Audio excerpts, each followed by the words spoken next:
Hello, welcome to any combo lords joining me today for a bonus little live stream involving some fun graph shapes and a few extra number facts and fun facts about holidays and such. And to begin, we can notice that on this scale of the graph that I have going, things seem to be moving slowly. But if I zoom out a tiny bit, we can notice that they're part of a faster growing pattern. And if I zoom out further, we can see wildness. And today, or tonight in my time zone, don't know what time zone it is for any people managing to catch this live, although it's rather late in my time zone, I do know that most people watch the streams anyway after the fact, and that the streams aren't my way of gaining subscribers. YouTube doesn't promote the streams anywhere close to how they promote the shorts, although both of those are bonus content for me. I wish that the main combo class episodes were what got bumped up in views in the algorithm. However, I do enjoy when they give my shorts a bunch of views and we get enough fun live stream people around at random times, and I post all these videos under the live tab after the fact. So anybody who ever needs some extra combo, learning, lore, and laughter, couple L's, if you ever need those L's, you can check the live tab on this channel. These are more extra credit combo class things, and as far as the main combo class material goes, my true combo lords know the main combo class channel that isn't this one has my deepest, best edited episodes, including one I just put out a day or two ago that I want to make sure you all check. It's a snack break. I know a lot of people are just here for math, but you gotta appreciate nature too. Not only could snack breaks hook people who don't normally look at snacks and only look at mathematical things into looking at snacks, they could do vice versa, hook people in who normally like snacks to then follow things on my channel and learn about math. In any case, in the last episode on the main combo class channel, although it's not math, it's snacks, it's quite important to me. It's a silly version of what I think could be the seeds or skins of a real conspiracy in a half-joking, half-real way. And I also eat a lot of really crazy stuff in that. So I didn't put the craziest fruits I eat in the thumbnail. You know, as a creator, part of me is drawn toward the algorithm and wanting to put all the catchiest stuff in the title and the thumbnail and such.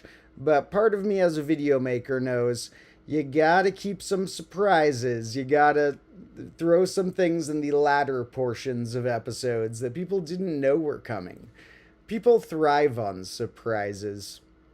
And I think that also fruit is a recurring theme I enjoy in my life, so I wanted to make this snack break about a half-joking conspiracy related to fruits I love.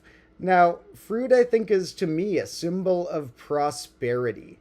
I think the way some people might flex a watch or flex a house or a car or whatever, I would flex the fact that, whenever I have multiple different cool fruits to eat. And it's not only something we could strive towards, having even more cool fruits to eat, but something we can appreciate. An easy to obtain prosperity. You just need to go to a farmer's market to obtain that prosperity. And maybe you can eat more of the fruits than you realize. Now, as far as the graphs that I have going on here, the first one I have here was a graph that we checked out in the last stream, where somebody recommended throwing in secants, which is an obvious follow-up that I hadn't thrown in yet, so shout out to whoever that was in the previous chat. As you all know, when these processes videos, I can't do anything about the fact that YouTube takes up to half a day to, or sometimes maybe even up to a day, depending how long the stream is, to make it HD and to put the chats back. The chats that you guys are all typing right now, go away for like half a day when it posts, but they come back when it's fully processed. I can't control it. I can't, you know, YouTube is still my boss to a degree, but I'm my own boss mostly, but I got to play their games with how they process my streams. Now, this graph, I realized that we did last time, had two of the same variable. We had a times theta, and this was polar coordinates, a type of coordinate that we're measuring radiuses and angles, or radii and angles, not measuring x and y. There's no x's and y's in this equation. We're saying the radius is whatever I set a to here, times theta being the angle, times the secant of a times that angle. But I realized that, well, we do have theta twice here. That's natural to a degree, that we might throw a couple angular things in. But we have a twice in there. So I was like, okay, what if we switch it up just by changing one of the a's to b's, giving myself two sliders. And here's where we get extra crazy, because if I put one of these on the sliding moving scale, I can tick the other along different formats while one of them slides. Then I can set the other to slide and tick that one. Or I could set them both to slide with a, nearly infinite, actually theoretically infinite, but not actually infinite based on how many spots you can click on this thing, a arbitrarily large seeming amount of different combinations of where I could start this and start this. Like they're both playing right now. And here, these two are both playing, but they're starting at a different place. It would be completely different if this was slid over there. Now they're both moving, now they're both moving, but from a different point. Now they're both moving, but from a different point. Pretty beautiful, huh? Pretty wild that a simple graph equation can do such wild stuff. Now, we're going to fiddle around with these a bit, but let's take a minute to talk about a couple of today's topics. Now, somebody says Desmos looks like Klesmos a little bit.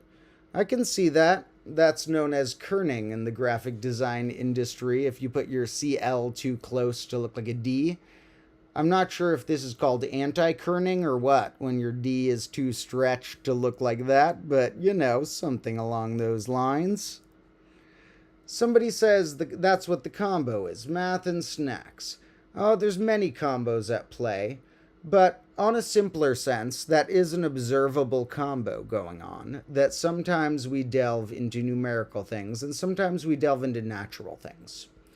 And they give us things the other can't. Numbers give us a certain objectivity and certain amounts of facts that we can't gain in all of our music and nature and laughter and philosophy and such. But those can give us certain depths that the numbers can't. So let's look at these graphs a little more. I'm going to go to just graphs for a minute. We'll look at some graphs and then we'll talk about some more topics and look at some more chat. Let's zoom in on this.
Now we can also change the range these go on.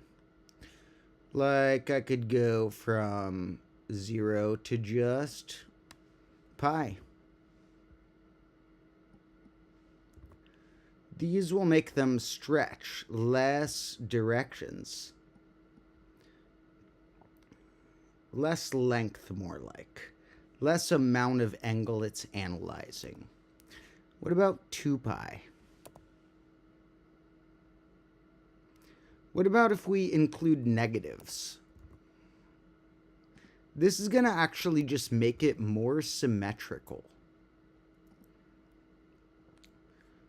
If we include a negative, it sends a similar thing in an opposite direction to whatever the positive did, making it gain a sort of symmetry. But before, it looked extra cool because we had such a big range. What if we make it symmetrical on such a large range?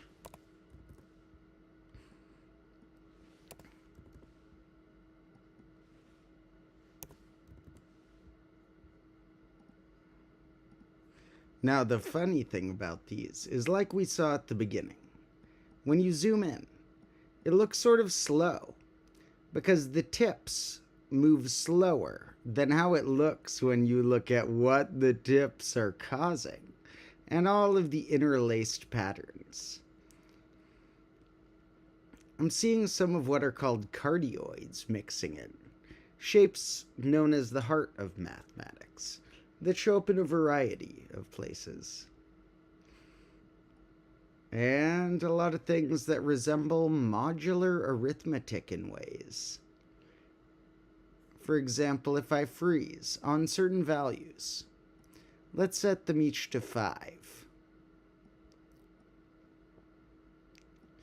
Well, we can see a sort of 5-like structure. There's more like 10 in a way here. Perhaps if we set this one to none and that one to 5. Oh, there's that cardioid-like shape, although a little extra bendy at the tip. At certain levels, this A will just grow and shrink it. But here we can change sort of what we're growing and shrinking.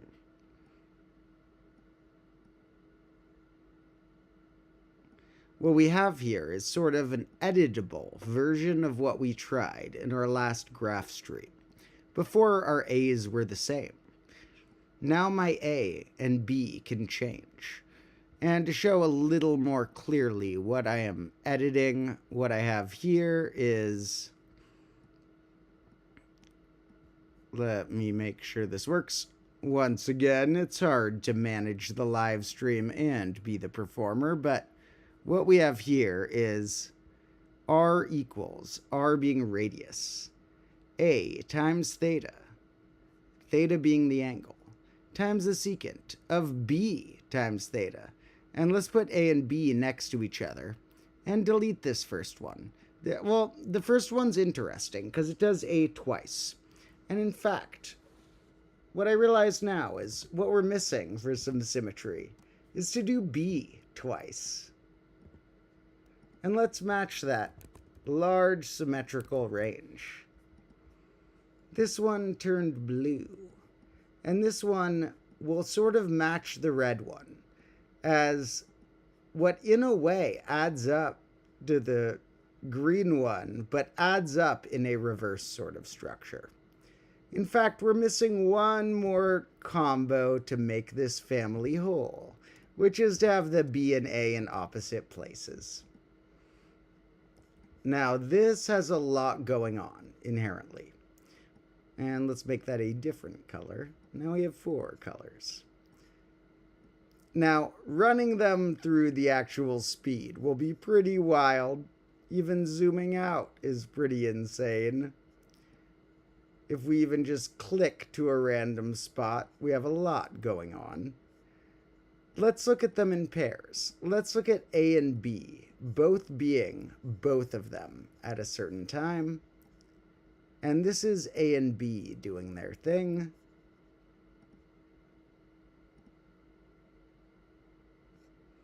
Now, of course, like I showed, I can sort of edit where they start in conjunction to each other.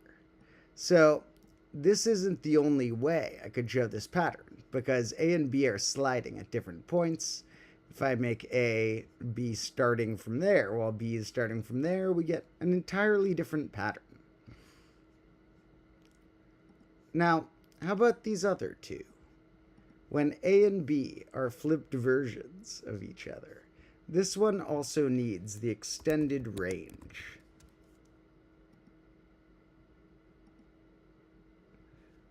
Now up close, of course, it looks slow and simple. But when we zoom out a bit, it gets crazier and crazier. Whoa. I love how sometimes there's so much going on, you can't see any patterns. And it's almost when they all line up in a way where it's simplified, when they all line up together, and lines that would be two separate lines line up in the same one spot. Those are sort of the points where you get a clearer visual pattern. And it shows that when there's so much chaos, we almost need the simplicity. The times where multiple lines hit the exact same spot and almost create less total lines, to be able to see any actual shapes in the midst of the insanity. Now, let's also look out for what sorts of shapes do these look like naturally to you. To me, I'm seeing a lot of flowers, but different people may see different things in here.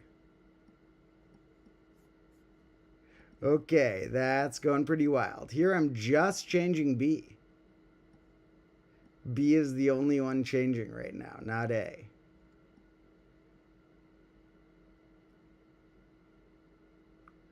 And what if A is the only one changing?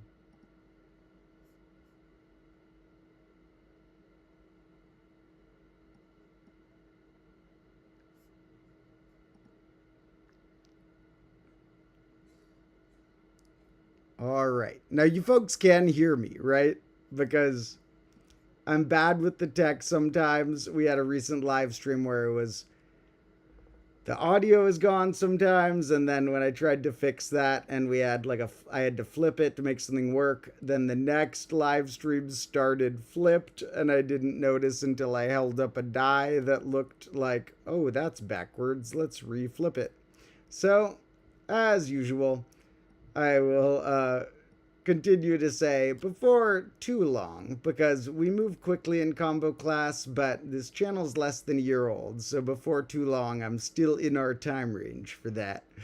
I will help assemble a team where we're able to have somebody helping me run the tech on these things. I'm starting to get enough budget that I could theoretically hire Carlo once in a while, my main camera guy, who has a cameo that's pretty fun in the fruit episode, where I'm thinking of hiring Carlo to run tech on some live streams. Then also we'll get his voice behind the camera. I can bounce my humor off someone a little more. It's harder to maintain the humorous entertainment side of a live stream as one person. It's a lot easier when you're around your friends to be funny and entertaining. So maybe I need some more guests on our live streams. But hopefully people enjoy our extra facts and such. And before too long, we are going to look into a few other things and then come back to the graphs. But I'm having a lot of fun with these graphs, so I need a little more of them because they're pretty wacky. That was just editing A and B with a few things. We're going to put all four of these, and we'll go pretty close, so it won't be too intense unless we go too far. Zooming out a tiny bit. Here, okay, it's starting to bug out a bit. Desmos might be having a hard time handling this.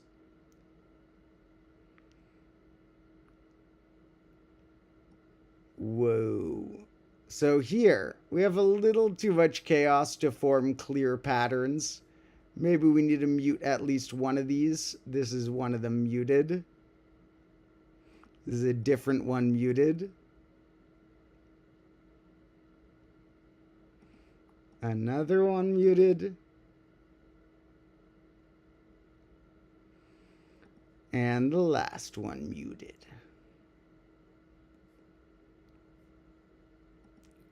Someone mentioned spinach power for global veganism. Now, I was a vegetarian for some years when I was much younger. I do eat meat, so sorry to my vegan and vegetarian audiences if we ever do any cooking streams or any episodes that do involve meat. It's possible, because I am an omnivore now, but I've been a vegetarian in the past, so shout out to whatever dietary choices people have.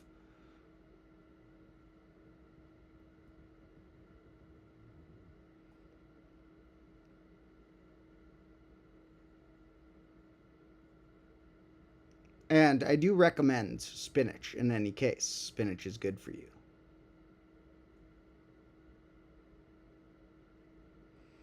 In fact, we probably should do some cooking streams at some point because too many people act like, oh, there's no way to get good food. You have to buy fast food, and even fast food's expensive these days.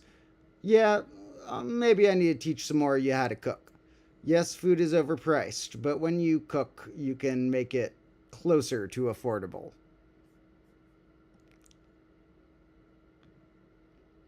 I feel guilty if I ever eat out a fancy meal that costs much more than a meal I could eat at home. Like, I even live in a sort of expensive per area, which is the Bay Area of California. So food here is more expensive than other places. It's hard to find lunch for, a good old $5 lunch you used to be able to get. It's hard to find that around here anymore. But maybe I need to teach some people some more cooking tutorials, because cooking can be fun and meditative. It's a time when I get to think and calm down and whip up some nutrients. Now, let me look up for some previous comments, because I don't think I commented on all of these. One person's mentioning a lot of things about LSD and DMT and things like that. That's maybe a more of a grade -3 topic, but yeah, I don't have anything inherently against those, as long as people are careful and safe. Now, somebody also comments more nature as a whole. Yes, I'm a huge nature fan. Nature is arguably one of the only things I value more than the number facts that we do. I love teaching about math and things like this that are mathematical visualizations and fun ways of seeing things. But really, if anything is more important than that, it might be the times where I really get to be in touch with nature. And that can mean many things. That can mean going hiking or camping. It can also mean sitting in my garden and looking at the plants. And it can also mean hanging out with my cats even. My cats I consider nature to a degree. In fact, it's almost time to look at another topic because, I like to joke about what holidays occur once in a while. And it just might be something called World Lion Day. Oh no, it just passed. No, it's 12:03 a.m. It is 3 minutes after World Lion Day. However, I'm still going to mention World Lion Day because although I don't have a lion, obviously, if anyone tries to have a lion as a pet, there's something bad going on for the lion. They're trying to tame it to a human habitat. A lion does not want to be a pet. A lion wants to be roaming out in the wilderness, in the savannah, or wherever, and being one of the boss animals out there. One of the ones who's casual and slick and in charge and powerful. And I find cats somewhat admirable. The way that, cats can be paranoid and weird sometimes, but a lot of them have this sort of slick, calm, confident demeanor. Hard to explain, but the cats often brush off the little anxieties that would plague a human like me or you. And cats happen to include my 3 cats, one of which happens to include the word lion. Now, lion is somewhat coincidental, somewhat on purpose, in one of my cat's names, because one of my cats is so fluffy, his name's Dandelion. He's been making it in a lot of episodes recently, because I've been doing more cutscenes of episodes in my front yard that I share with some neighbors, and Dandelion will always come up to the camera shot and say, "Hi, can you pat my belly?" And so he's been getting in a lot of episodes. So I need to shout out my lion. Although World Lion Day does not seem to have many sources. When you go to World Lion Day, it seems like they're trying to sell the domain or something. So who knows what's actually up with World Lion Day. But I like it. I approve of World Lion Day, and I need to shout out my lion. And I'm going to show 1 or 2 photos. Now, the photos that I have of Dandasaur, who I call him a lot of nicknames. Dandasaur, Dandyboo, Dandytron.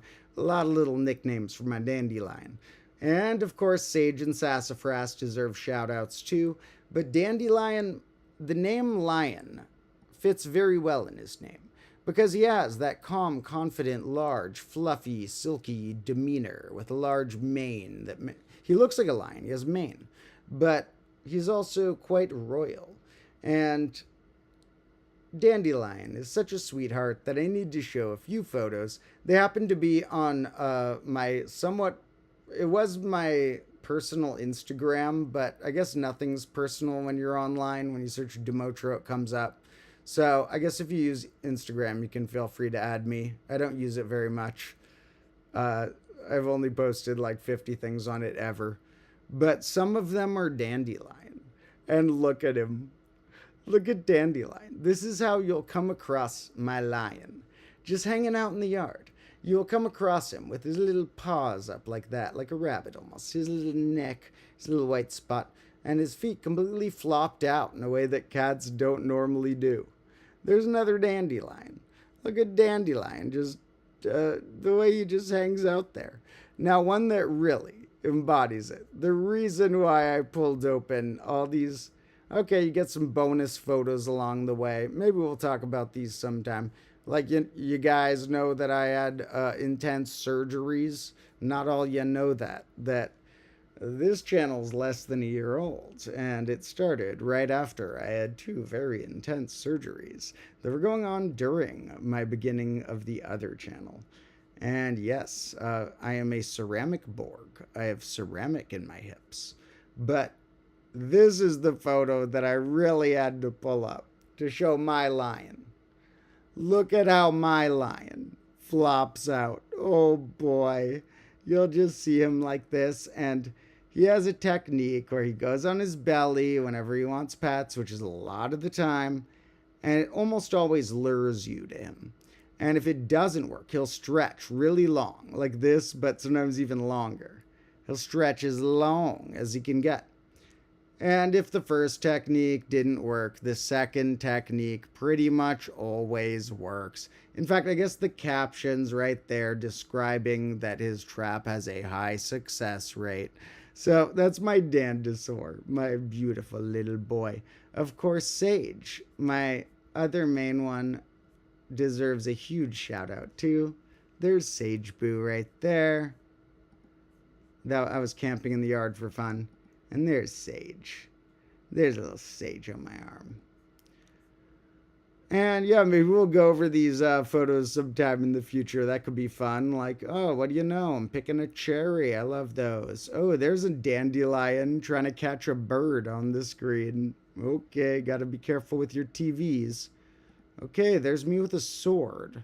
There's probably offensive stuff on that wall. It's not my wall. There's crazy stuff written there. Let's skip that one. Now, a lot of fun stuff. This is me and one of my best friends of all time eating some blackberries, picking them fresh. And in fact, it might be blackberry season. It might be about time to revisit that spot. Now, yes, it's true. In many of these photos, I'm not wearing the lab coat that you folks probably know me for. Like, I know that you folks uh, expect me to be wearing this lab coat pretty much all the time. But I wear the lab coat out and about some of the time, and I only got it a couple of years ago, and I've gotten very into wearing it, but I haven't always worn it in all of my life, and you may get to see more footage of the non-lab coat Domotro at times. Now, these are also, I guess if you do have an Instagram, you might want to follow it, because even though I don't post very much, sometimes you get a sneak preview of an episode, like this one was a little bit before I dropped this. This was for Ma's Last Theorem episode, and that's just a random photo. And this is one that, no, this one's kind of funny just because I may have mentioned this on a stream, but I realized that I spray painted combo class on the wall next to where my classroom is, and I realized that at a lot of the angles we often film, you just see the last three letters of combo class, and yeah, that's not great. So sometimes I gotta tell a camera person to aim the camera a little bit to the side. Make sure we get more than just the last three letters, or at least at some point show the whole name so we know what we're going for. And people don't think that I just spray painted the last three letters, and that's what I'm going for. Now, those are some random photos, and as far as holidays go for our Lion Day and such, looking at what else it is, random stuff, vlogging day, yeah, shout out the vloggers, I guess. This is sort of like a vlog we're doing in some ways, whatever that means. Lazy day, s'mores day, a lot of days. Every day is so many days. And one of the days I didn't like, I was looking at some recent days. There's some good days. I like some of these days. But one of these holidays. No, I don't want your ad. No! Okay. There was, Cat Day was August 8th. We missed that. Okay, whatever. Lions are cats. We got Lion Day, even though that had much less source material than Cat Day. So, yeah, we missed Cat Day. That's okay. I'm sure that I gave my cats a lot of attention that day. I'm sure that even though I didn't know it was Cat Day, they probably had a pretty nice day. They get a lot of pets. Oh, and Wildcat Day. It's 2 types of cat day. That's funny. Dollar Day. Dollars are overrated. Folks, don't be addicted to money. You need money to live, unfortunately. I need to get better at hustling because I spend all my money on combo class and I don't have much money. If you want to help support our dream, there is Patreon and memberships on here now, although I haven't added anything to the memberships here yet. So it's just for people who really want to. But dollars are overrated. If the goal in my life monetarily is to get to the point where I don't need to think about money, and then all the extra money can go to charity or whatever. I would love to be able to have a small business-like operation, so I could have a few other people working with me to turn my ideas into more frequent, full edited videos and things like that. So I would like to assemble a small company-like team, which requires some hustling, but dollars are boring. So overrated nowadays. If you see someone bragging about their money, you better wonder, why are they bragging about that? Is that really the thing they're most proud of? That's something so generic. That's something so ununique to try and be or get rich. Of course, it could be good. Some rich people help the planet, too. Not everyone. I know it's a political-ish, not really political, but like cultural thing, but oh boy, speaking of billionaires, did Elon Musk mess up Twitter? It's still going down. I am so glad I did not make a Twitter account that when people were like, oh, do you have a combo class Twitter? I was like, nah, I don't really care about that. I don't use that site that ever, really. I'm glad I did not jump on that train like I I post on TikTok, although I never go on there. But I never got on like, oh, I'll post on Twitter, even though I don't go on there. Because I'm glad I didn't, because I predicted in a stream a while ago that I saw its impending demise coming. And I think the prediction is coming true. So, oh boy, naming your company X because you think you're like a cool teenager or something, and removing all the branding is absolutely insane. Tweets were one of the only like words in the dictionary that was straight out of a brand. That's not like Kleenex and Xerox, like those old school ones. Out of the new ones, you have like Google and tweet.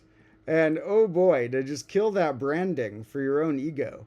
Ooh, that's not going to work well. And they allow a bunch of people with really ridiculous opinions on there. Don't be hateful toward groups of people. So, yeah, I used to even, before I looked into it, like many people, think that guy seemed kind of cool because out of all the billionaires, it's like if you're going to have one who's kind of into space travel or things like that, seems better than others. But, oh boy, yeah, my opinion has slowly soured on that guy over time as he has not only trashed all of his own wealth instead of doing anything charitable with it, but also seems to support some pretty bad opinions. I don't know. There's some bad opinions on that site. But we won't get political. I'm just going to say that if you, for some reason, hate other people for the way they live, you're bad. So, let's now look at the one holiday that I actually had a problem with. There's one here that the holiday is called Balloons to Heaven Day. It says it's about removing or causing awareness of gun violence. Well, yeah, gun violence is a huge problem. I believe in that issue. I want there to be more awareness. I think that, especially in America here, people are too gun hungry. Most families don't need a gun who have one, and definitely don't need some sort of assault rifle or something. So, that's a huge issue.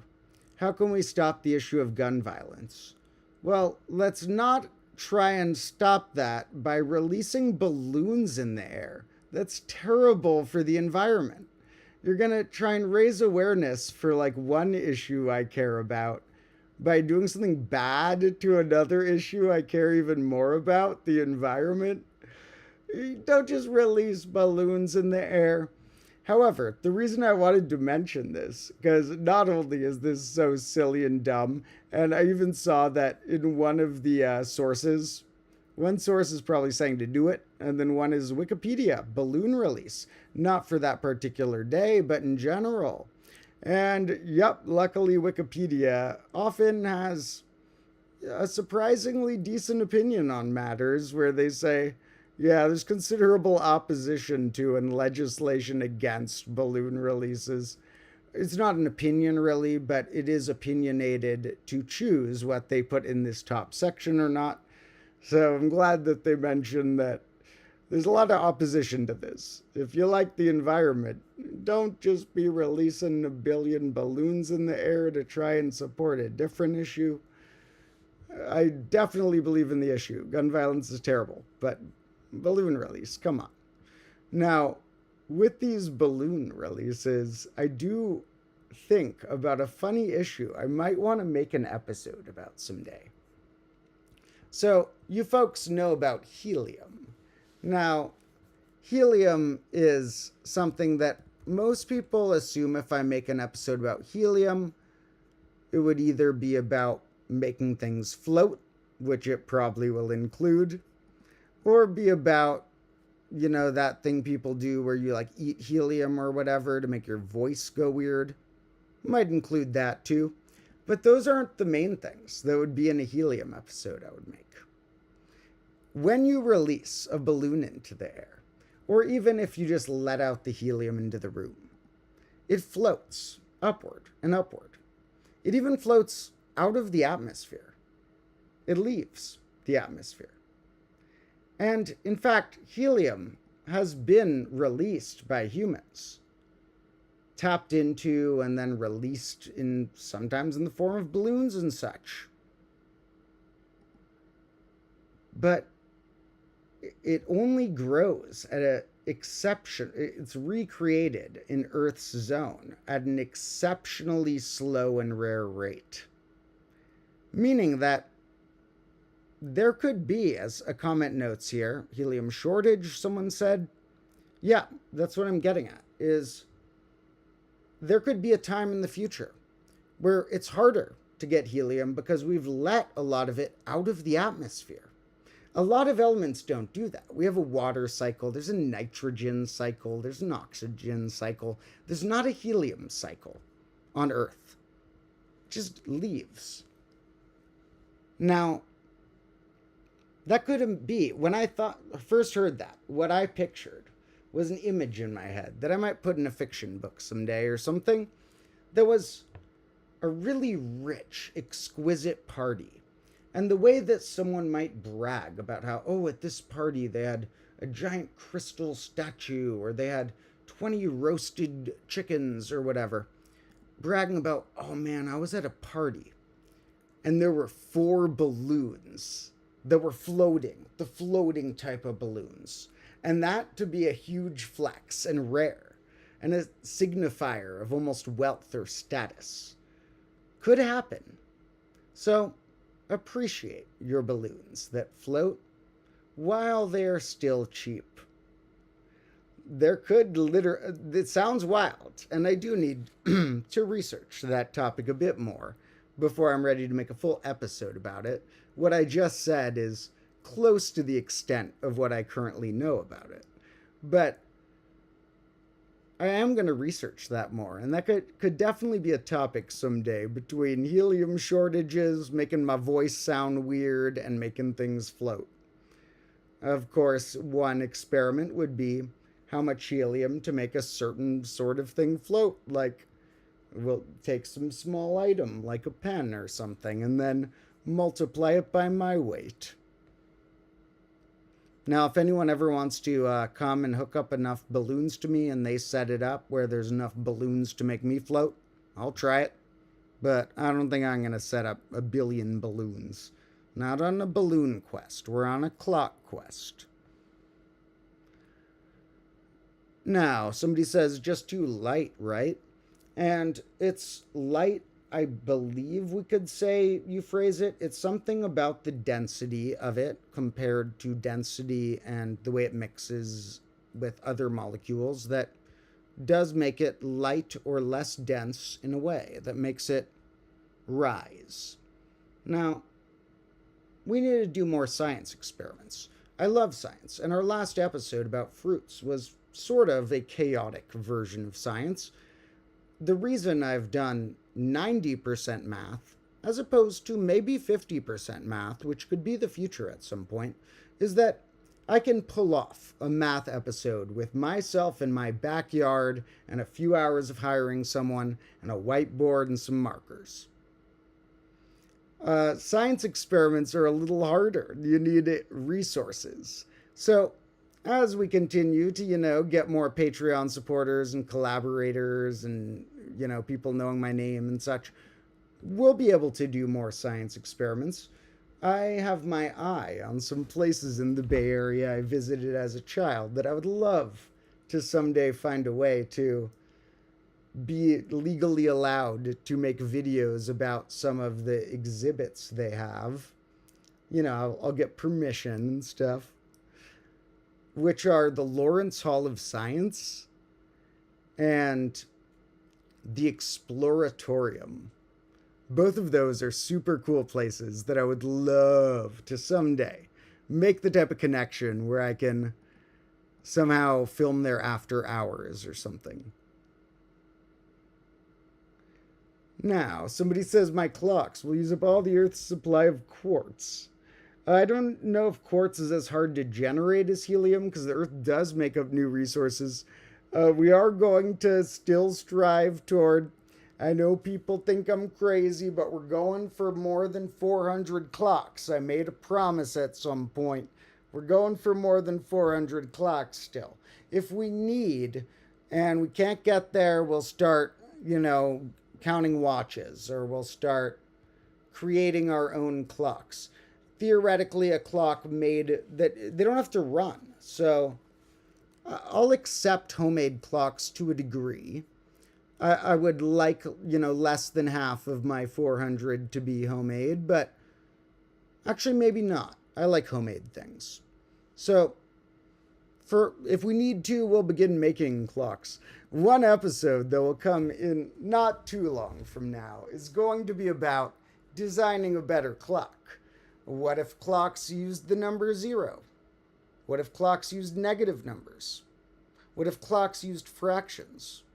We're going to design a better clock. So I think out of all the people to design a better clock, that's somewhat up my wheelhouse, Got all the clocks out there. If anyone randomly stumbles by this stream and is like, no, you only have one clock, just wait till you see the other stuff. And we know the math, so... and we love, I know all about the number 12 and 24 and 60 that clocks are based around classic numbers. So I think I'm the expert on redesigning the clock. You don't have to trust me on everything.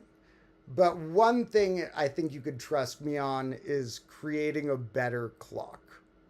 In fact, I love the idea of if I ever sell some sort of merchandise or whatever, I'm going to feel really guilty. I always I can't help but cringe when I promote my Patreon and stuff like that because I'm bad at asking for favors or things like that.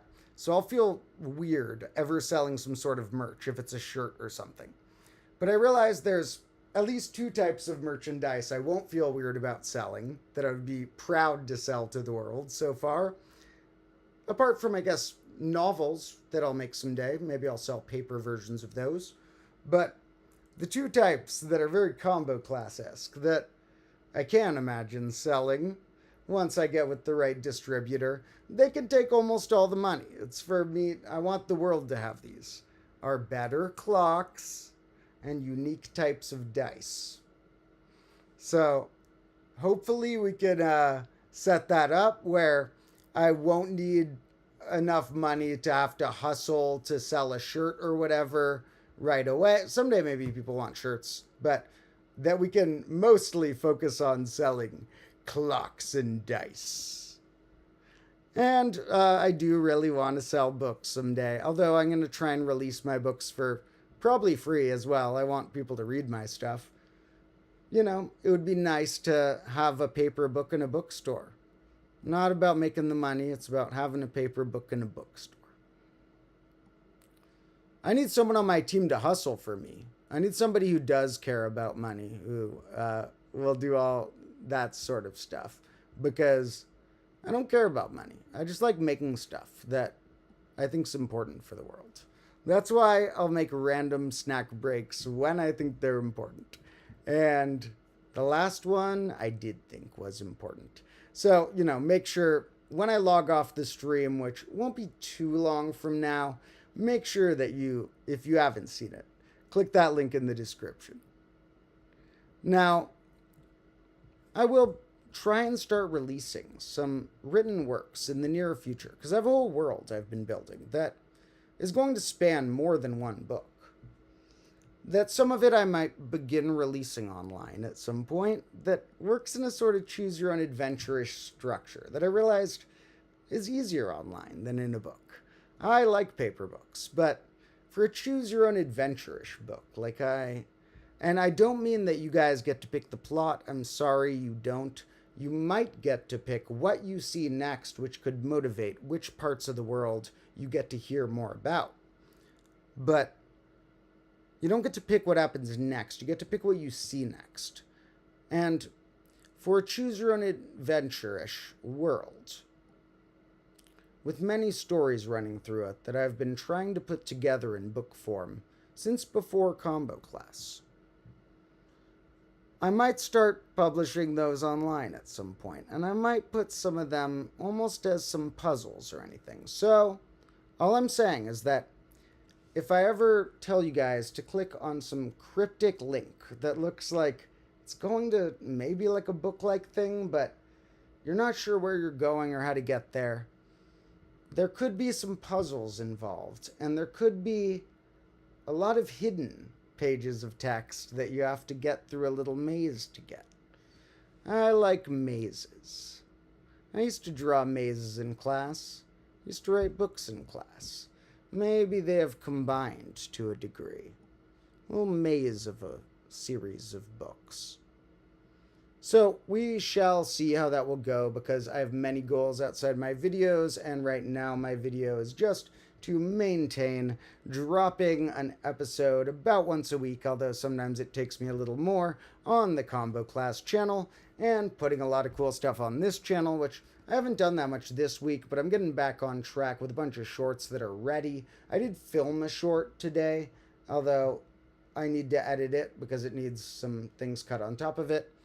So we're going to get back into shorts and stuff, and we'll get back into bonus videos. But I've been having a lot of fun with the live streams on this channel. It's been fun, even though some of these, you know, we don't have that many people able to join at whatever hour I'm here.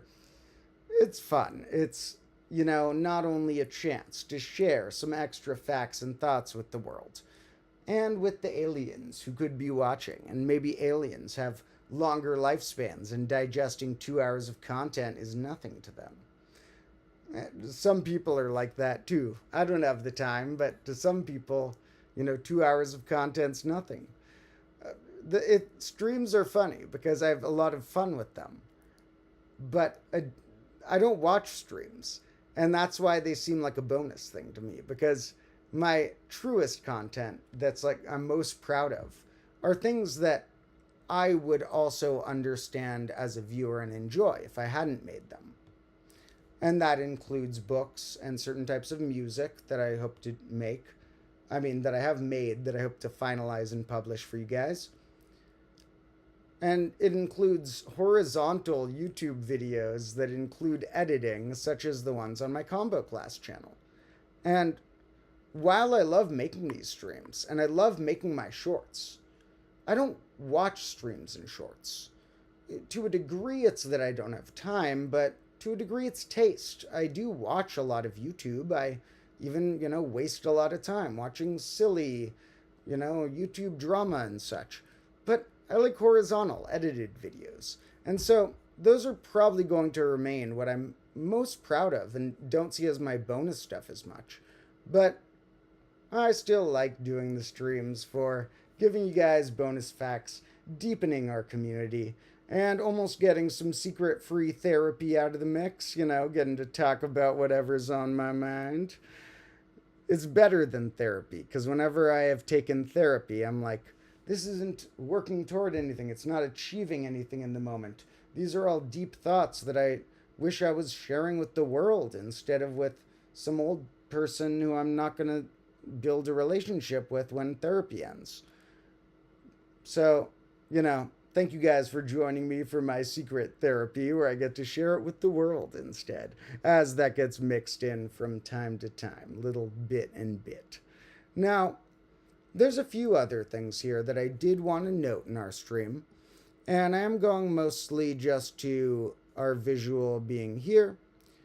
But one thing I wanted to note is that our next episode that I have been filming, it's almost done being filmed. I only have 1 or 2 more scenes to film, then a bit of editing. I'll try and get it out about a week after the snack break came out on the main Combo Class channel. Relates to a few concepts in one that a lot of people don't explain as intertwined. Like, one of these concepts was mentioned in a number file video real quick, which was the idea of, don't necessarily look this up if you don't know it, I'll explain it in the episode, but some of you may have seen a number file at one point where they mentioned friendly numbers versus solitary numbers. Well, that actually connects to overall questions about the divisors functions. Divisor functions count divisors of numbers in certain ways, and there's a particular really important one. And the divisor function of a sort that we're going to look at has different, what I call levels, that are written as subscripts. And I call them levels because it's fun. And, we look at them as a deeper level or whatever. And we look briefly at level 2 and 3, but really the levels we look at are level 1, 0, and -1 are the main levels that this episode's about. And what I want you folks to think about is this right here tells us for each number, what do all of the, what's this? How many divisors there are. It's the count of the divisors. This right here is the sum of all the divisors. And this right here is what we've called the aliquot sum at times. The sum of all the proper divisors, all the divisors apart from the number. Now, these are easy to link. If you say, this is all the divisors added up apart from itself, and this is all with itself, we could easily see that this minus itself will be that. So, since that included it, like that 3 minus 2 is 1, 4 minus 3 is 1. So these two are pretty simple. This is just if we subtract out the number itself, or this is comparatively adding the number itself. But what about when we compare the sum of the divisors with the count of the divisors? Now, don't even necessarily leave a comment if you solve it right now instantly, if you already know. It's a good question for other people to think about in their own brain, which is, and once again, I hope you guys appreciate that I sabotage myself for the learning. Not many YouTubers say don't leave a comment, but I'll say that if I think it's helpful for you guys. Now, so leave comments whenever I don't say that to help out the fact that I will sabotage myself for the greater good when it's necessary. Now, I want you guys to think about on your own. What is one sort of formula of some sort that you could create that would, with some variable in the formula, being at different levels of 1 or 0 or -1 or 2 or things like that for one of the variables, have one setting of the variable that describes this, the count, and a different setting describe the sum. The aliquot sum is not as directly in this function we're talking about, but it's very easy to get by taking this one minus itself. So many of these traits and that's just a question for you guys to think about. What is one function you could create that with a slight different setting of a variable in it would describe both of these? The count or the sum? Now, that's part of the episode I want to make, but really the clue is that one of those is level 1, one of those is level 0, as I call them levels as a nickname. It's a subscript of a function. And level -1 is where the real fun happens, and level -1 can define a lot of these traits. A lot of these traits that we talked about, like deficient numbers, perfect numbers. Deficient are ones that we've defined as their proper divisors, their divisors apart from themselves, add up to less than themselves. Also could define it as all their divisors add up to less than twice themselves. Abundant are more. The proper divisors add up to more than themselves, or all the divisors add up to more than twice themselves. And perfect numbers are right on the line. All the divisors add up to themselves if you didn't count them in the divisors, and all the divisors including themselves would then, of course, add up to twice. But we're going to redefine perfect numbers in this episode because there's almost a neater way to define them. Now, another fun one I did want to point out while we were here is, well, perfect numbers we already said were cool. those are the ones that have those traits, and they're linked with what's called Mersenne primes, the biggest primes ever discovered by humanity. Every perfect number you discover, you get a Mersenne prime, and vice versa. So if we discover another perfect number, we know a little more than 50 of them, I believe. And if we discover another, we get another prime that may be the biggest of all time as well. There's a very simple formula that you could plug any perfect number into and get a Mersenne prime, and vice versa. Well, the only perfect numbers that are going to be on this list, because I doubt they go up to 496, or do they? Do they go to 490? They do, actually. Oh, shout out Wikipedia. Now, I want to note that some people have wondered why I use so much Wikipedia on the streams. Part of it is I actually like it. I think it's a more trustworthy resource than other people believe compared to other things, that a lot of other resources are a little less trustworthy than other people realize, and that Wikipedia is, close or similar to those, in my opinion, to a lot of other information people trust. And it does have sources at the bottom when you need to look at the link. And things like this, I don't need a source. I can double check it. It just helps me with the list. Well, shout out, the other reason I do it is because I'm worried about copyright and stuff. There's a sort of a debate going on in like the online community right now about what constitutes you being able to use other people's content in fair use. And I tiptoe so far from the line of using other people's stuff ever because I'm worried about that. Sometime I might even try streaming, like I've said, on other platforms that I don't intend to maintain it. I would cut down the footage for here. I don't care watch other platforms or care about them, but just to have somewhere that I wouldn't worry if they banned my account or whatever, to not worry about copyright and show other things in what I would consider fair use. But right here, I tiptoe so far from that Wikipedia is one of the sites I trust. No one will get mad at me ever for having this on my screen. And less likely to have an ad that plays noise or something like that. And yeah, Wikipedia is underrated and cool.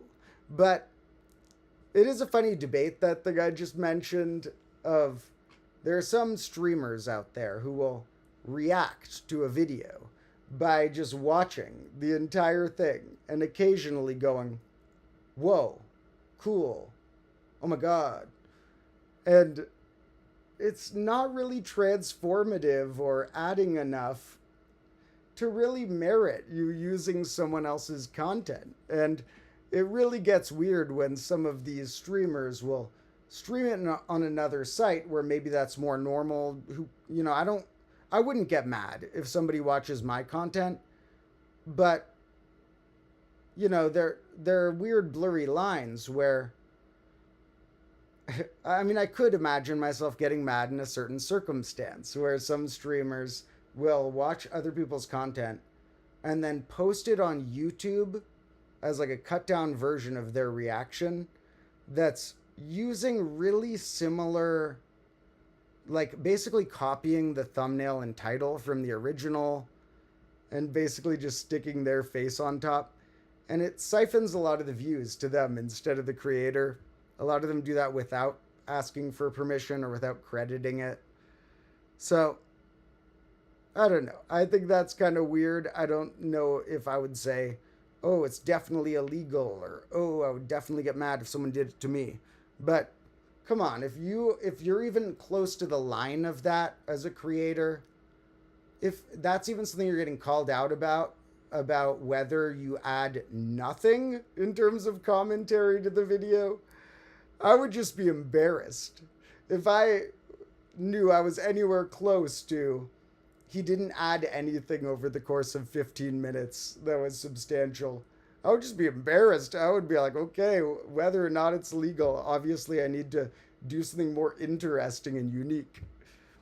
So, I don't know. Obviously, no popular streamers are watching this video, so this is going out to nobody, but if you end up getting into streaming, just do interesting things. You can watch other people's videos probably if you actually make notable commentary and say interesting things before, after, and during it that transforms it in a way and adds an additional opinion.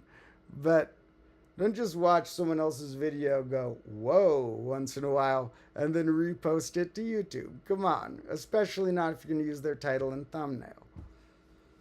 But yeah, that's just a thing going on in culture. I'll mention my opinion on things like that once in a while.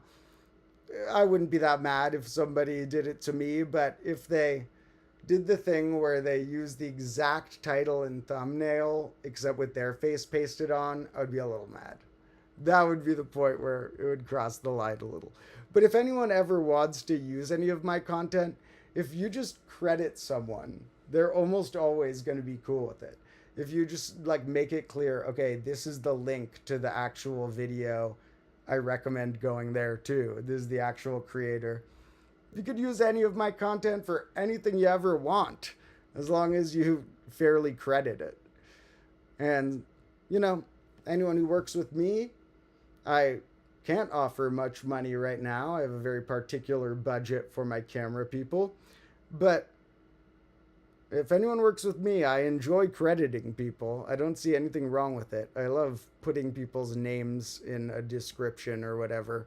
So, nothing wrong if you're a streamer with just being a little more caring about if you're mostly using someone else's content and you're adding a few reactions. The least you could do is credit them.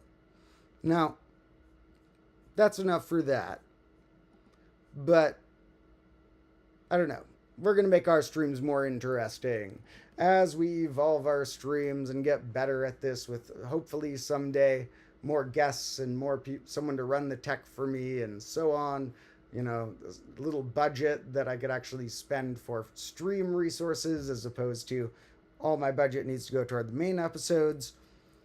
We will make sure they're interesting. If we watch anyone else's content, we will make sure that we only do it if we're actually adding something, not just doing it to use their thing. Anyway, the reason I was at 496 here, going back to the numbers, was that's the next smallest perfect number after 6 and 28. Then the next one after that's big, I believe more than 1 million. And I want to say the next one is either in the 6 millions or 60 millions or 3 millions or 30 millions or something like that. What's the next one?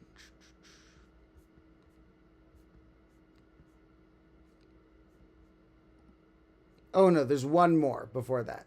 8,128. So there's one more, not crazy big. And then, yeah, there's one that's in the 30 millions.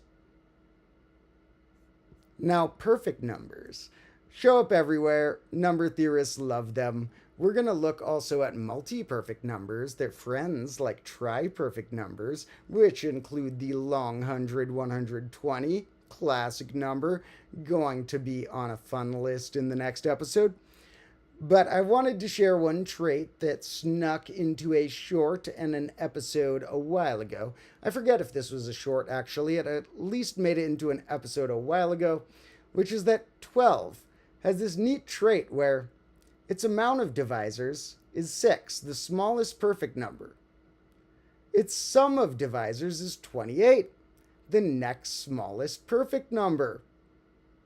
And in fact, they have a name for that. Sublime numbers are what they call numbers that have a perfect number for their amount of divisors and for their sum of divisors. Both of those are perfect numbers. And, you know, part of why I found this funny to throw into an episode, and I think I did a short as well, is that there's only 2 known. One of which is good old 12. And one of which is this number. I did write this on a whiteboard once. So that long number I have written all of it at one point. For anybody wondering, the important thing you should watch if you want to get all of the aliquot sum knowledge before this next episode. This episode's standalone. It's not a sequel or anything, but sort of almost like a prequel to it would be to watch this. 13 Special Types of Numbers with Strange Names. An episode from a year ago on Combo Class, which near the beginning, it was like the 8th episode ever. And this we go into a lot of fun nicknames that would have made it into the next episode if I hadn't already put them in one. So, if you want to hear all about your weird numbers and your untouchable numbers and stuff, we might do a stream again before the next episode, refreshing on some, but we're not going to hit on all the ones I mentioned in here. Like I said, it's 13 types. I don't do titles like that much. The newest I put like that because I was just going to call it Fruit Peels You Never Knew Were Edible. And the grammar looked all off to me. Fruit peels you never knew were edible. It was like fruit peels. It seemed off for something when I just said that. And then I was like, maybe I'll put a number. And although it seems a little cheesy, like clickbaity almost, the title, it's not. It's I eat at least 10 different fruit peels that I don't think most people know are edible. So it might look like clickbait, but it's not.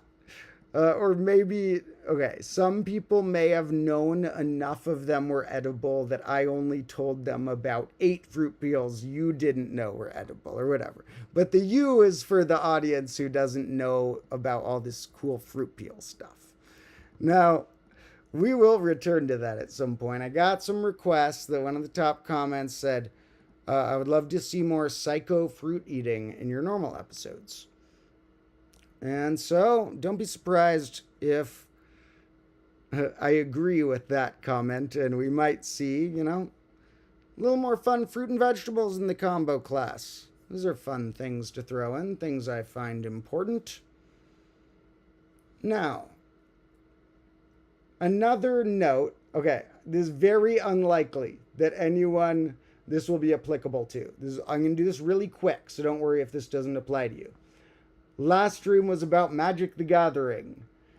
When I was thinking about my decks, I think that I can add the Fiery Islet, and maybe can add a few instead of that, of the Seagate Reborns. But I said that we want to use a card called Burning Wish, and that you might want to also consider one called Wish. Got it a little mixed up. We need to use Wish. So if you're designing the deck, if you happen to have been from that last stream and also see this, and you're designing the deck ideas for the weird challenge I created with these cards, use Wish. Don't use Burning Wish. The reason is because this says exile it after, so we won't be able to use the easiest thing involving the cards Yawgmoth's Will and the Storm mechanic and such. This one does not make us exile it, so it will still be in what we call our graveyard afterward. So that's all of that for now. Very unlikely that any of the 2 people who are going to try that challenge also see this, but whatever. Now, I do have some more tabs open. One that I don't know if we're going to have time to get into all of. I might dedicate a stream to this because I thought it was such a funny name, but we'll look at a little bit of it now. Is list of mathematical jargon. Now, jargon is like random terms that are used within a field that seem random or nonsensical to people outside the field. So like if you were a car person and you're talking all about some, I'm not a car person, that's a bad example because I don't know what car thing to give as an example. This article is actually a good example of what I do know, mathematical jargon. But say musical jargon would be if I was like, nah, you got to hit the bar 7th or something. And a musician would know, I mean, hit a bar chord, but play it as a 7th chord. But it would be, wouldn't make sense outside that field. Well, this is a fun list that Wikipedia has, list of mathematical jargon. And in fact, there were a few of these that I thought were worth talking about. And we're not going to go hyper deep into this, but I thought it was worth looking at for a minute. I do need to run by the bathroom for a minute, so what we're actually going to do briefly is go back to a fun graph for a moment, and then we're going to look at mathematical jargon in like 2 minutes.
All right, folks, so hope you enjoyed our little graph interlude. That's what streamers should do when they need to go away to hit the bathroom or whatever. Don't just play somebody else's video. Create a graph of your own that you're going to run on a visual loop. That's the coolest thing I've found yet to do when I need a minute break, you know? Gotta be experimental and create your own new things. Well, in any case, what I wanted to show right here was a little more of this little article right here of mathematical jargon that Wikipedia says. Now, it's not a super long article, but all the terms here are pretty good. I skimmed through this, and some of these, we're not going to go in depth through every single one right now because I almost want to dedicate a stream to reading through this whole thing. But there's a few that I do want to note. For example, they mention arbitrarily large here. That's a term I myself have said. I think that should be more commonly said. I think people always grasp the term infinity a little wrong and battle with that and say, oh, some people even get turned off from all of math because it's hard to understand or grasp infinity. In some ways, it's impossible for a human to grasp infinity because there are infinities of scale, even just in a dimensional physical sense, that we cannot comprehend in a observable way. We cannot picture them the way we can picture a cube. So I think that defining different types of infinity can help because there are different sorts of infinity. And something that's infinity-esque but not infinite is arbitrarily large. For example, I've been geeking out about these magic cards I did in the other stream, and there's going to be like 5 seconds about them. I'm not going to get boring about them. But a lot of people say that you can create an infinite combo with them. And I need to teach the Magic community that it should be called an arbitrarily large combo, which is really what it is. You're not allowed to say I deal infinite damage, but you are allowed to create a number larger than any finite number. And arbitrarily large things, in a simple way, are numbers or quantities that can be bigger than any finite number you pick. Now, here is more precise ways of saying that, but really the gut feeling is pick a million and the number is can be bigger than that. pick a trillion. It could be bigger than that. And an example is we say that prime numbers can't be infinitely long. You don't have a prime number that has infinitely many digits, but prime numbers can be arbitrarily large. They can be larger than any other finite number you pick. You can pick a finite number and there's a prime bigger than that. So I think that this would help people societally, quantify some things that we call infinite that really could be described better with that word or with those two words. Almost all is also a funny one where almost all we use casually in a different way, where we're like, almost all could mean 2/3 or 3/4, but almost all basically means a weird sort of 100% in math, where it approaches something where the amount that isn't it approaches 0. And so here they say, for example, almost all prime numbers are odd. Because if you catalog the primes and you catalog the first two, only half of them are odd, because 2 is even. But all the primes except for 2 are odd, so as you go up, you approach 100% of them. Now, it's not quite as simple as the way I just described it. Almost all, and some of these simple sounding terms, need pretty technical definitions. Another one that's on here that's similar is saying sufficient. When you say one that's a little easier to grasp of the one that includes sufficient is necessary and sufficient. I like this one. It's sort of like a if and only if, which also should be used more. I love this logical phrase. Instead of just saying if something, sometimes clarify if and only if. And necessary and sufficient is similar to that. Like if I say, well, I wonder if someone's name is Abe, A-B-E. Well, it's a necessary and sufficient trait that if their name only has the letters E, B, and A, and they're all in alphabetical order, that their name is Abe. We say that that's necessary and sufficient because not only are those traits required to make it possible, but if those traits are true, it is possible. If and only if, in a way. So we could say it's necessary and sufficient to be a nice person and a smart thinker and watch enough of my videos to be a combo lord. And that one's vague, so we'll give clearer examples at some point in the future. Now, there are many fun ones here. One of the other ones I definitely wanted to point out here.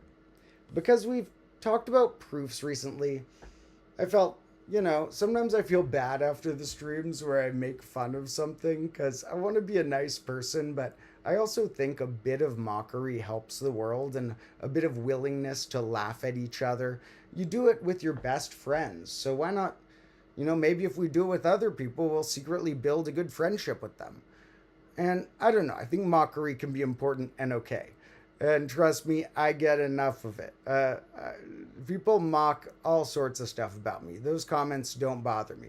The only comments that bother me is when someone says I was wrong about some math that I wasn't. That bothers me if they make me look like I was wrong about something.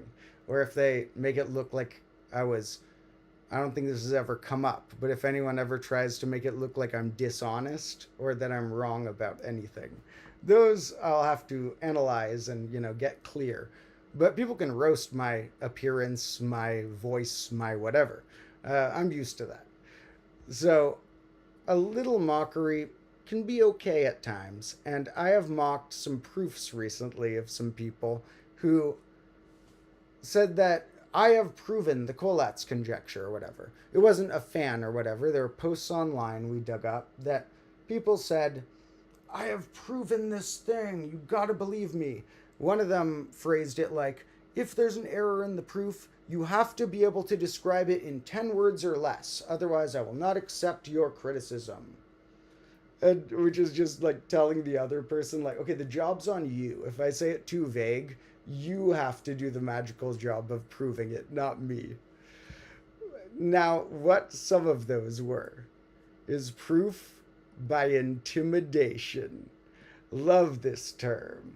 This was part of why I was roasting them, is because I think that they were, by being so forefront and saying, I've proven this, you gotta believe me. If you don't believe me, you're the dumb wrong one.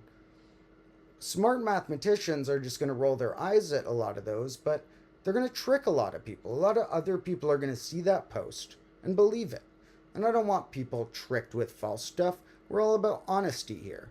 So we're not about proof by intimidation, which is a hilarious term for a genuine thing that occurs. Now, these are terms that, for example, are used in proof by intimidation. Clearly, it's self-evident that it can be easily shown that does not warrant a proof. The proof is left as an exercise for the reader. That's a classic one. All math fans know that you've seen this in some book or another, and you're like, really? To the author. It's like, come on. Some of the times they put that in consciously at the right time to engage your mind. More often it's like they didn't know a good proof, or it didn't fit in well, and they're like pretending that, oh, I knew the proof all along. It's like Fermat, his margin note. You gotta prove that a cubed plus b cubed can't be c cubed. Now, proof by intimidation, it says, is also used in scientific things. For example, some people will try and use weird intimidation techniques to make you feel dumb if you don't agree with some political idea they have or some cultural idea they have. So, warning about this type of proof. Proof by intimidation. Now, also remember that I will be the first to tell you, if you ever hear me say something that you think is important, double check it with another source. I try really hard not to be wrong, but everyone's wrong sometimes. So I hope I will never end up accidentally using a proof by intimidation. I hope to use the opposite, a proof by, I'm telling you something you can trust, and if you care enough to want to quote it in a paper or whatever, then maybe you should double check a few more sources. I'm just one source. But okay, a lot of sources use proof by intimidation, so be careful about that. There's a lot of funny proof by so-and-sos that are funny jokes, like proof by this or proof by that. And it's almost a funny, like, potential meme structure that's underutilized. Proof by blank. Leave your funniest one. If anyone's still watching here, leave your funniest in the comments that you think would be a proof by what? That would be comically bad, sort of like proof by intimidation. Because, you could have like, oh, this one's a proof by, I don't know, leave your best. I'll collect my best into a more clear episode or whatever. Now, hand waving is another term for something used in some proofs where they sort of shrug away things like that in a similar way. And here they're saying that similar one, the proof's left as an exercise to the reader. Now, I sometimes say something that sounds similar to that, but it's a little different. It's the fact sometimes, I will tell you, is left as an exercise when I want you to try solving something before I give you the answer. But the proof, it's sort of like, why would you say this? If you're not going to tell them the proof, why don't you just say it's been proven? If they have to trust you in that case, and they can work it out if they want. But here it's sort of like shrugging it off in a strange way. So, often I don't know the proof of something, or I don't know how to turn the proof of something into a 1-minute video or 1-minute cutscene. So I'll just say, it's been proven. As opposed to saying, oh, I know the proof, but I'm leaving it as an exercise to you. I don't know. Be careful with proof techniques. Most of what I was criticizing in that other stream was people overusing proof and proven as a word. That I think this should be a somewhat sacred word, a word that you save and that you almost don't give yourself. You almost say, I may have proven this, I'm not sure. It seems like I could have proven this. And if a lot of other people agree, then culture will say it's a proof and you've proven it. And if you're really confident, you could say, I have a proof of this thing. But that sort of confidence should take a lot of work, a lot of mathematical expertise, possibly having checked it with other people, and maybe not working on one of the all-star popular simple problems like Collat's conjecture or whatever. That was what we looked at last time, and it's just the sort of thing where it's almost impossible at this point that a proof of the Collat's conjecture will be, within a few hundred words, like these proofs were. It's probably going to take many fields of math combined in many pages. Who knows? Perhaps it could be like the monotile that was found recently, a surprisingly simple thing. But more likely, it will be like Fermat's last theorem that took more than 100 pages to prove. Somebody says YouTube's proof by intimidation and they banned 2 of your accounts for nothing. That's weird. I don't know why. If YouTube bans an account, there's probably a reason. I'm not saying that they're fair when they ban it, but there's probably a reason. I'm very scared about getting any sort of strikes on my channel because I care a lot about these channels. I think that I really value the opportunity I have to have my ideas seen by a wider audience than a lot of people in the past could have. I don't like a modern technological world, but I will take it if it means I get to be in this lucky boat where technology helps all my ideas get to, thousands of people. Maybe the live streams after everyone watches them after the fact sometimes are over or under 1,000. But in general, if I put out a piece of content I care about that 1,000 or more people will watch it is a huge, awesome opportunity that I am given partially by this weird technological modern world. And I'm very careful with these YouTube channels, and that's part of why I don't show any other people's videos to like any degree. And some people are like, do a stream that's a game or something. There's a few games out there I would consider doing that on a different platform because I don't want any copyrighty stuff on my YouTube channels. If anyone else wants, they can help me run another channel that I don't care about copyright. Me running 2 channels is okay for now. Now, some people also ask, why do you have 2 channels? Well, I like having one that's more perfectionist and less perfectionist, and it's just ironic that the less perfectionist one, because I consider shorts to be bonus content, and because YouTube promotes those so heavily, is the channel with more subscribers than the one that I make the episodes that I really, really care about. But those ones do good sometimes. A lot of people got to see my Collat's conjecture, and I'm very happy with where we're at. So a lot of people complain about YouTube and stuff, but they have many problems. But I've had many channels over the years that didn't work. And I just kept trying and kept working. And I could have blamed YouTube and quit at some point. But instead I thought about, to what degree is the art I'm creating just not something that has clicked with a viewer? It's somewhat random. I had old channels with cool videos that got like no views. And I feel like I got like weirdly lucky on this one or something. But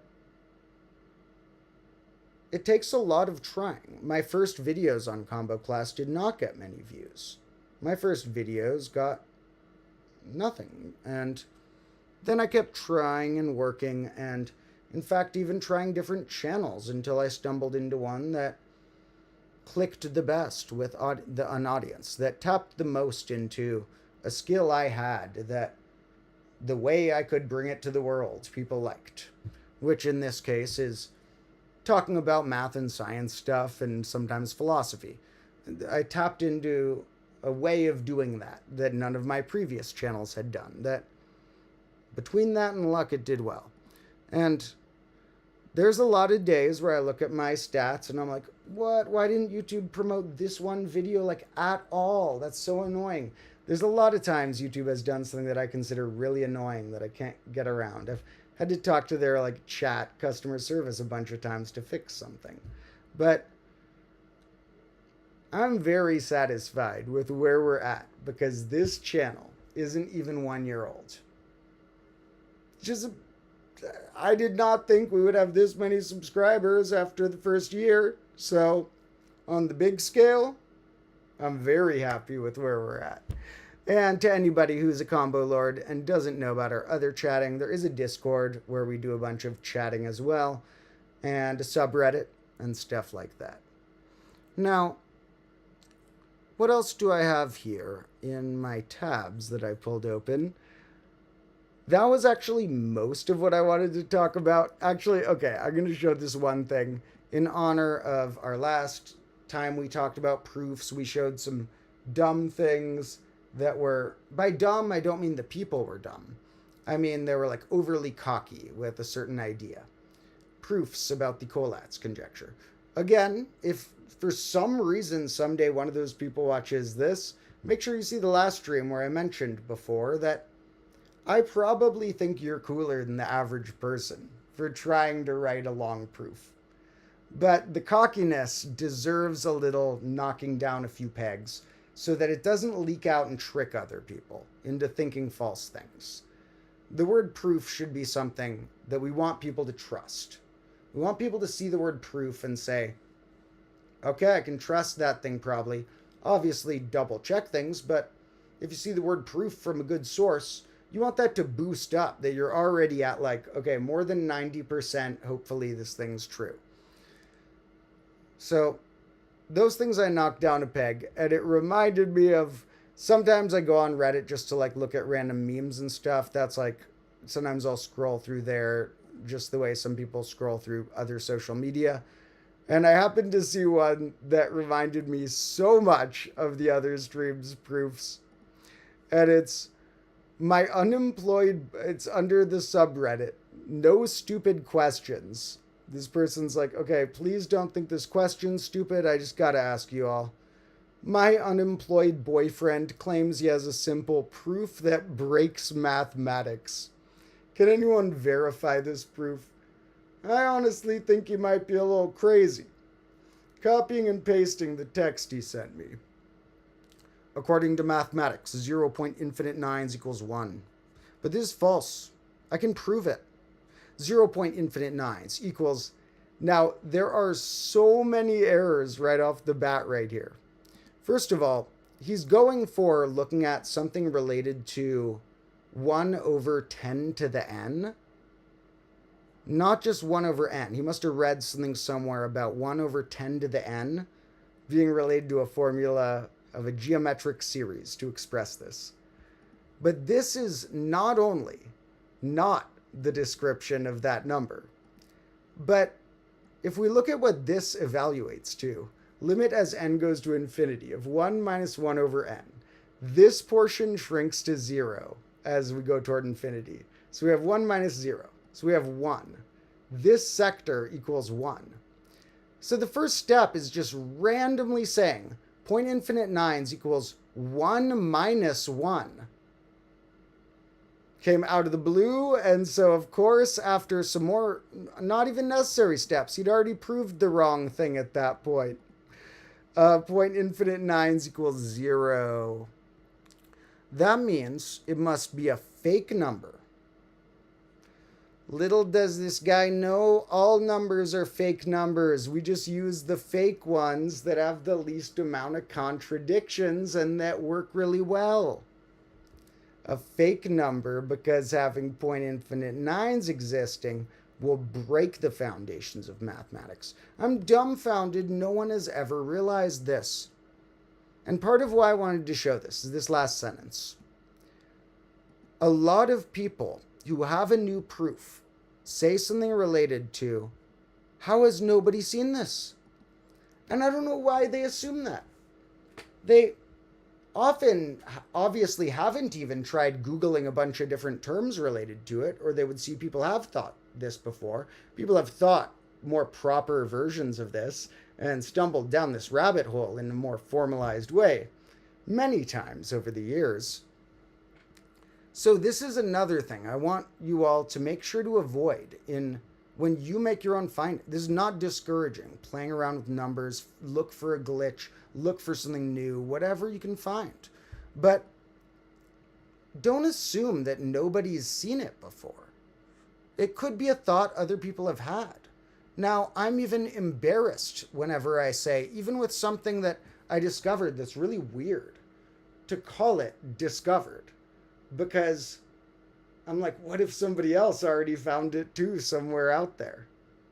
And some of this simpler stuff, like some of the ideas about the Collatz conjecture, some of the ideas about point infinite nines, some of that simpler in a way stuff, a lot of people have thought of. So make sure you've done a lot of research into a particular type of thing, which can be almost impossible when you are discovering something new and you don't know what words to search for with it, to say something like that.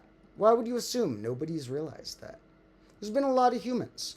People feel like if they didn't discover something brand new, it was unsuccessful. And I understand. I like to be unique. I don't like to fit in a crowd. I like to be different. But you gotta look for a lot of things, and you're not going to be sure which of them other people have also seen and which of them other people haven't. So this is just kind of funny. They said, edit number 1. I texted him what was said in the top comment, pointing out his mistakes. He instantly dumped me. This guy's crazy. Okay. Why do all the crazy mathematicians get the girlfriends? Why can't a logical mathematician like me have a girlfriend? Why is it always guys like this? But in any case, careful when you think you've proven that math's broken, especially with this sentence. This is what a lot of people throw in. If you find a new test related to the number I, or related to 1 divided by 0 getting assigned a value, or related to point infinite nines being called something different from 1. Just remember how fundamental these things and how people have thought about these things. And that's not bad for you to think about it. You'll probably find something new. But when you assume that the entire thing hasn't been thought of, you're just like looking at the entire history of mathematicians and assuming they're all idiots. You really think out of all the years that Gauss and Euler and all the people didn't wonder this? So, that one's kind of funny. Good luck to that person. Hope you find a better boyfriend.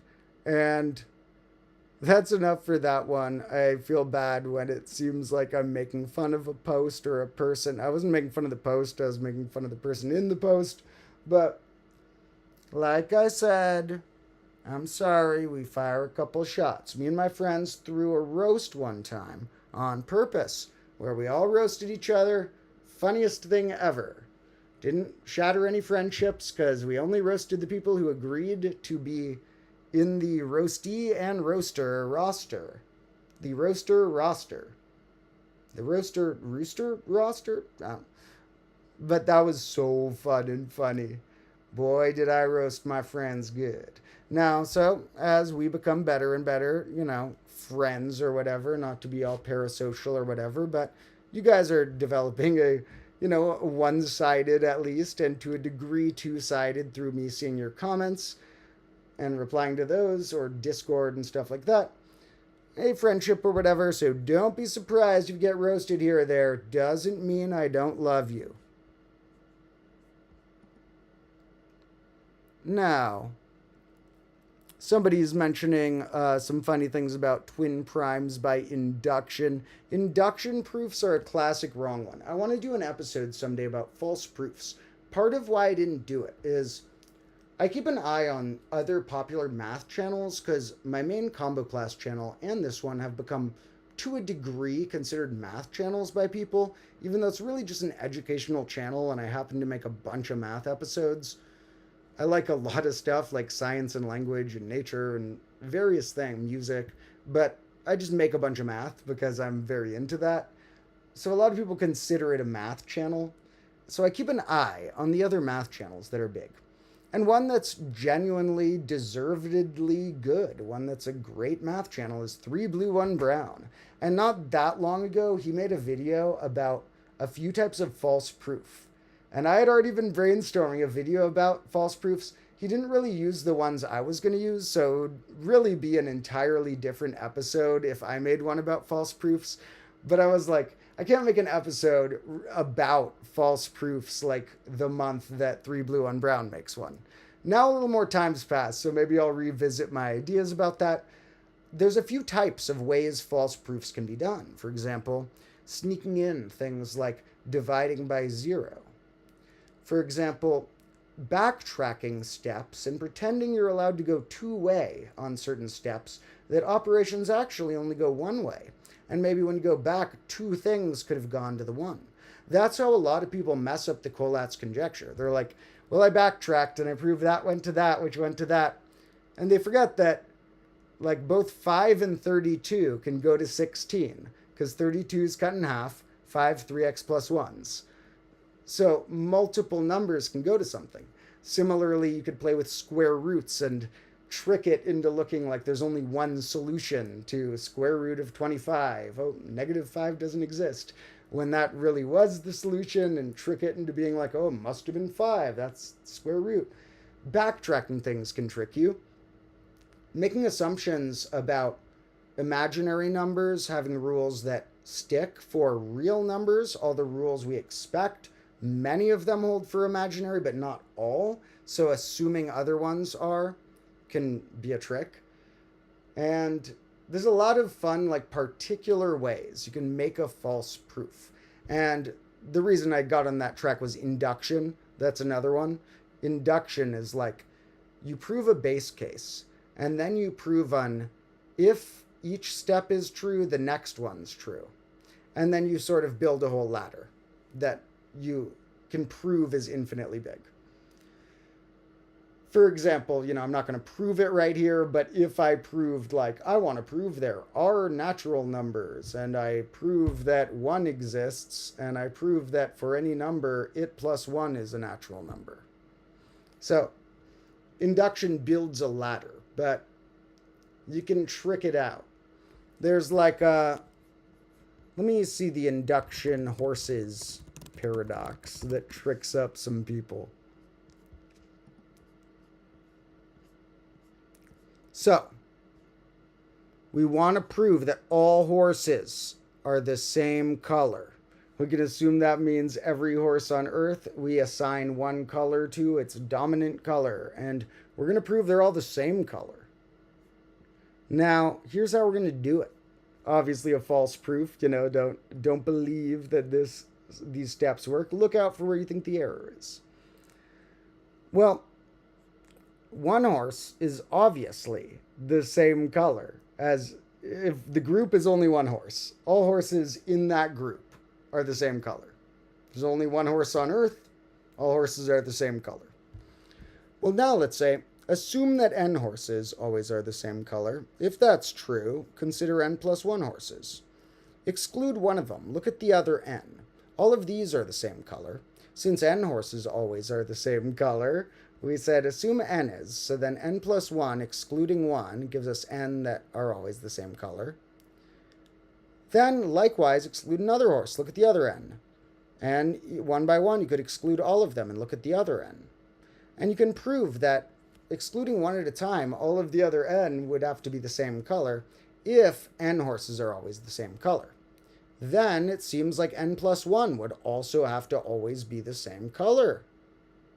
But we said one horse is always the same color. So that means 2, then 3, then 4, then every horse is the same color. Obviously not true. Here there's actually a glitch where the step where you say n plus 1 must be true if n's true doesn't link to 1 properly. They phrase it here like it has a size of at least 3. So this proves something about 1. This is proving something that only works if there's at least 3. So using induction, you could make it look like all horses are the same color. Careful about proofs. The word proof is obviously overused nowadays, so be careful when you believe it. People are so confident about stuff. They're not comfortable making hypotheses. They love making, guesses that they don't call a hypothesis, that they say, oh, this is true. And while that's natural to language to a degree, when we say something, we can kind of assume that my opinion comes before that often. But when you say certain objective things, like within the field of math, you got to be a little more careful when you do add a few more my opinion or my guess is onto your math statements than you think you need. It'll never hurt to, if you're not sure if you have a proof, to say it like that. This could be a proof. Instead of thinking for some reason, being so confident about your proof, which could get other people to read it more likely, I guess, would somehow make their criticisms less valid. So, gotta listen to criticisms as well.